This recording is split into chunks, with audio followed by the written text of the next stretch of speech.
wait is over. Not that long ago, we announced the ROG Kithara at CES, but it's felt like an eternity waiting to unbox this thing. And we're going to do it here live today. It wasn't a very long wait between announcement and unboxing, but I, much like Phil Collins, have been waiting for this moment all my life. I always tell people, or I was telling people at CES, like when I would show them this part of the booth, like this was my dream product when I started working here. Like this was the thing that I wanted to see a company like ROG make.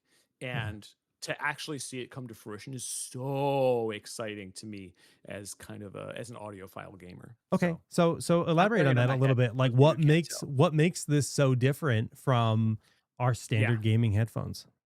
This was a big question we got, kind of like, what is this and who it's for? Here's kind of the short version, and then I'll go into the long version.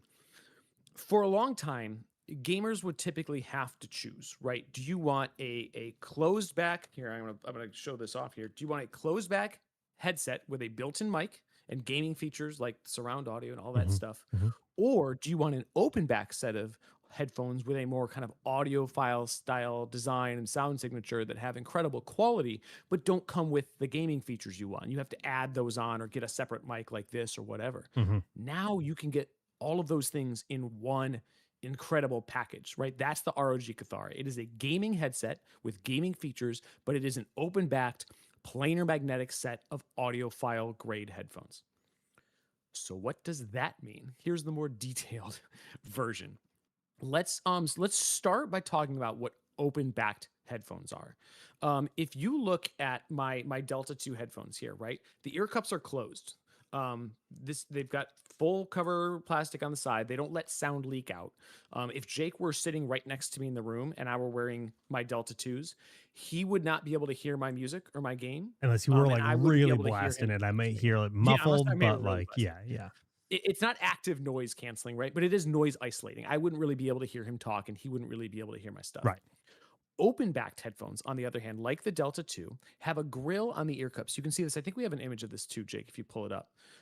That kind of lets air and sound freely pass through in both directions. Sorry, this is, yeah, Yep. there we Yep. go. So you can see like air is passing through this completely freely. And that means that if Jake were sitting next to me, he would be able to hear my music or my game pretty clearly, even if I wasn't cranking it. And Mm. I would be able to hear him talk. Now, why would I want this? That sounds like a downside, but the benefit is that an open backed headphone provides a much wider sound stage to your audio because those sound waves are able to flow more freely through the ear cups.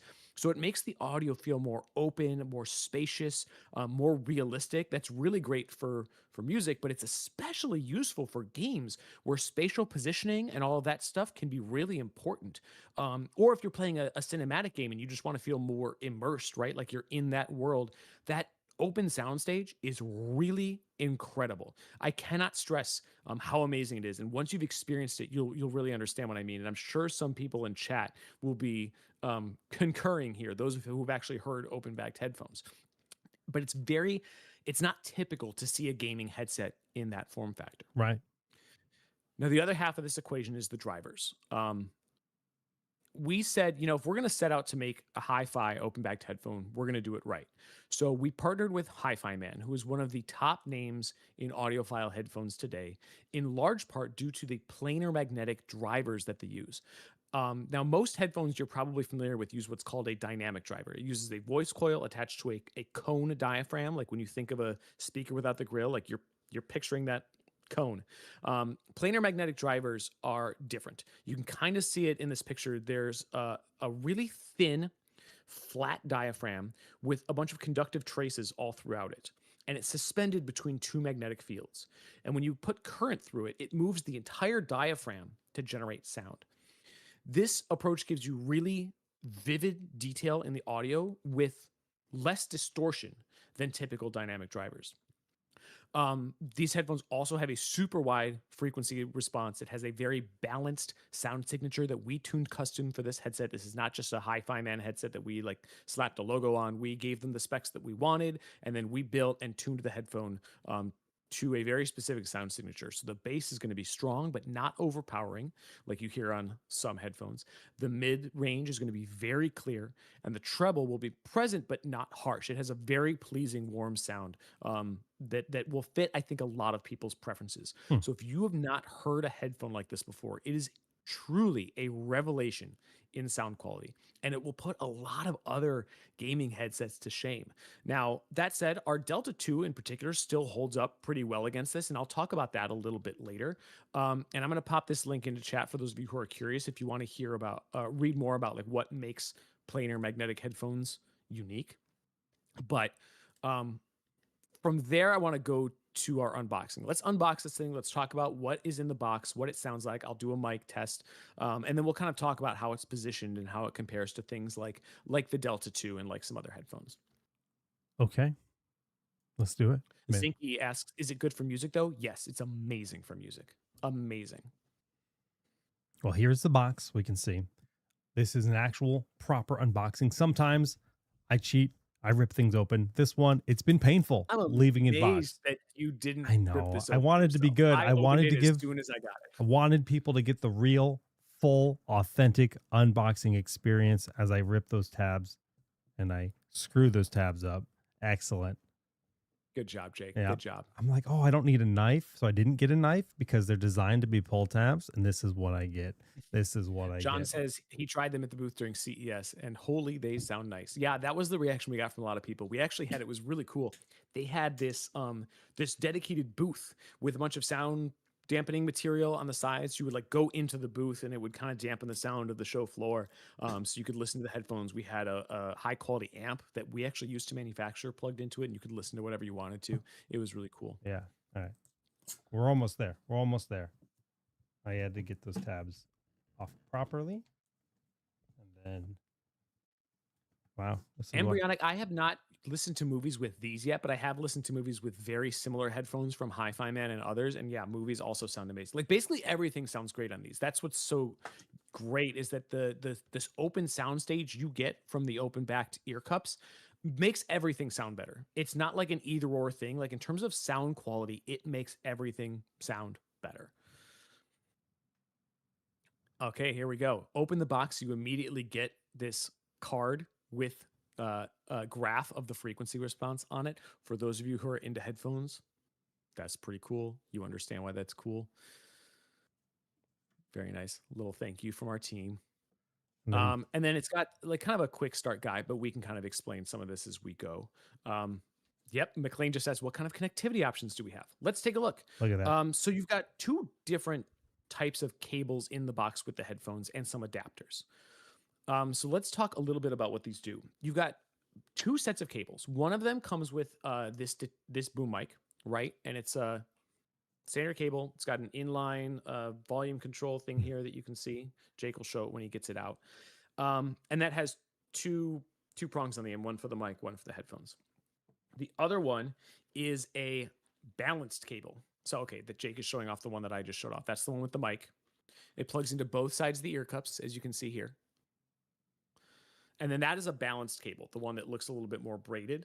So that one also plugs into both sides of the headphones and then has one attachment on the other end. So this one doesn't have a mic. This is just for like audio listening. It's going to be slightly better quality for like listening to music or watching movies or things like that.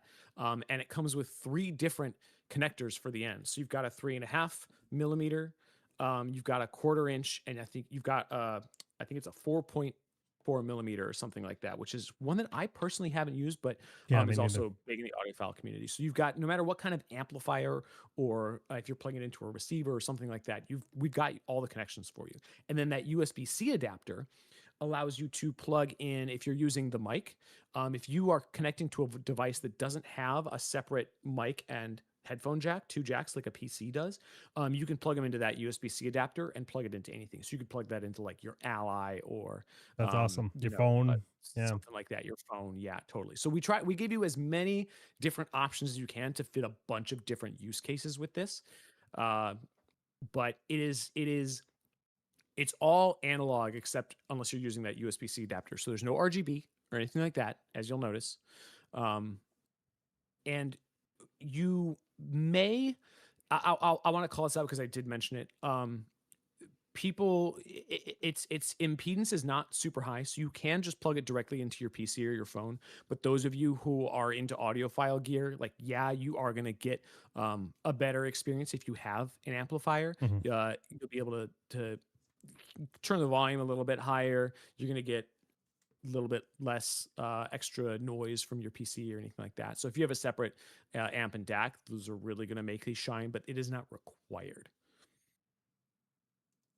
I think if you're buying this, you probably already have that amplifier on your setup. Not necessarily. I think that this is primarily, I mean, yes, some people who are already audiophiles may choose to go for this, but I think that this is going to be a really compelling buy for people who are not already in this scene and have the necessary gear for it, because it's such a great all-in-one package that you don't have to go buy a separate mic, you don't have to go buy a separate amp, you can upgrade those things later. But it's good for both audiences. Like, yeah, some people in chat are saying audiophiles supposedly already have good headphones, but remember, first of all, yes, you would have to buy a separate mic. So if you don't already have that, this can be your all-in-one solution. That's true. But something important to remember is that there are new audiophiles being born every day. That's Right. also true. And I don't mean literally being born, although yes, being born, but like there are people who maybe have some cheap gaming headset they bought at like the drugstore or whatever, right? And eventually, as they get older, they get a job, they come into more money, they get more interested in high-end audio. There are always people that are entering the hobby, and this is a really great place for those people to be. And I got you something too. A lot of people are like upset about the cost of RAM right now, so they may be delaying their PC upgrades and looking for other ways to upgrade their current gaming setup. New display, What? new headset, new mouse, new keyboard. I've seen a lot of people just I know locally that are kind of leaning that way towards, hey, what OLED should I buy? Or what headset should I get? So that's another cool way to look at it. This is an upgrade. You also should have a set of ear pads in there, Jake. Did you show those or did I miss it? I didn't go all the way down, I guess. Is there more? I just assumed that was that, but there is more. Oh, it's a little hidden. So this is the last little accessory here. We also have a separate pair of ear pads in the box. So these are kind of a mix of kind of a faux leather and a fabric, and then these ones are just fabric. So this is a lot of this is a personal preference thing, just kind of what is most comfortable to your head and to your ears. It also can adjust the sound a little bit. I'm told that the fabric ones will actually make the sound a little bit warmer, a little bit bassier. So if that's something you like, you might want to try those ear pads on it as well. I think we did that with the Delta II also. Yes, I like having all the choice. Zinky, no, this is not a wireless headset. This is purely wired. If you're going for a headphone like this, like more of an audiophile grade experience, you kind of want it to be wired, right? Like that's kind of how this was designed. And also with open backed headphones, it's harder to find a place for a battery. That's true. That makes a lot of sense. I never even thought about that. Yeah, right. So I kind of alluded to some of this, but let's talk a little bit more about where this lies in the field of headphones and headsets right now, because I think a lot of people are wondering if this is for them and how the price measures up. Okay. So first, let's talk about whether this fits your use case. If you are a gamer and a typical pair of audiophile headphones doesn't quite do it for you because you want a detachable boom mic, you want the other gaming features, the Kithara is a great option because it really gives you the best of both worlds, right? The whole package includes the mic and everything. Is a $349.99 MSRP in the US. Now that is going to vary from region to region, and it can even vary between different retailers a tiny bit, but that's the MSRP that will appear on our US website. So keep an eye out for your own region and your favorite retailers for the price that you'll pay. Obviously, different regions may include taxes or VAT and things like that. There's all kinds of stuff that can adjust it slightly. Yeah, Pandorian Grace says, whoa, whoa, whoa, whoa. That's not what I expected. Yeah, when we first heard about this product, I thought it was going to be like $1,000+ product. But no, we want it to be a little bit more accessible than that, right? Now that said, this is still the top of our headphone stack, right? That's still more expensive than the Delta II, which was previously our most expensive headset. So this is the top of our headphone stack, but it is actually priced very competitively with other similar audiophile headphones, most of which do not come with things like a mic, multiple ear pads, etc. So you're right. That is pretty aggressive price.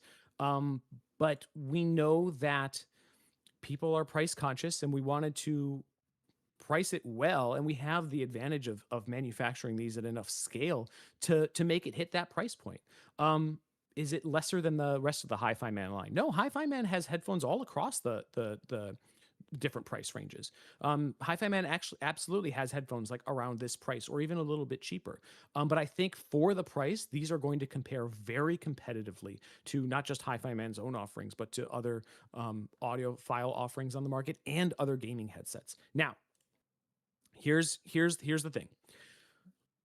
If this is priced so well, where do things like the Delta II fit in? Now, the Delta II is still a bit more affordable, so there's that if you can't quite swing the 350 for this. But also these are still closed back, which is a good thing for some people. So if you remember, I want to call out the sound quality first. The Delta II, if you remember, was kind of the beginning of this journey for us. With this headset, we targeted the Harman curve. So very balanced sound signature, not unlike this, much better than a lot of the competing gaming headsets on the market, which will just like blow the bass out of the water or sound really like tinny or whatever. We wanted to target a much more balanced sound signature for this. So those who knew good audio would still appreciate the sound quality of this Delta II. And I've been using the Delta II and I love it. And I'm pretty picky. So the Kithara does not make the Delta II obsolete. Because it is closed back. I know I just spent 10 minutes talking about how amazing open-backed headphones are, and they are. If you game in a room where open-backed makes sense, this is the option I would recommend. Yeah. But that's not everyone's use case. Right. So let's say In that you're the gaming public? well, yeah. If you're out playing your ally in public, or even if you're in a communal space, like if you're gaming in the living room of your house, or if you're gaming in a room where someone else is trying to watch TV or read a book or whatever, this might not be ideal because you'll be able to hear their nonsense and they'll be able to hear your nonsense, right? Right. In a situation like that, where you're in a more communal setting, a closed back headphone like the Delta II might still be a better choice because of its ability to isolate you from them and them from you. But if you game in a separate room, so right, like I've got my office here, this is where I game. No one else is hanging out in this room while I game in general. But and I usually use speakers. But if my wife is sleeping the next room over with a migraine or whatever, I don't want to be blasting my speakers.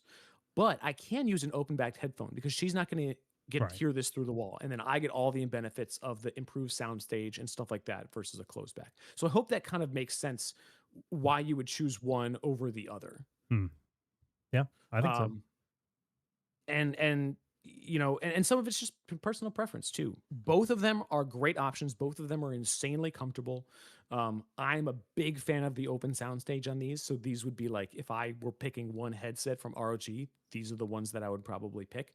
I may not get to keep these. I may have to send them to Robert. So you may still see me wearing the Delta IIs. But the audio is excellent. I've been testing it all week. The microphone is also really good. That's something else that we did with the Delta II is we upgraded the mic like by a lot on this. So the mic on the Delta II is really good. And this is using a very similar mic. So actually, if you guys want me to do a mic test, let me kind of line it up here. I've been using our Carnix, our dedicated mic this whole time, but hold on. Yeah, before we swap over, I just wanted to show this real quick.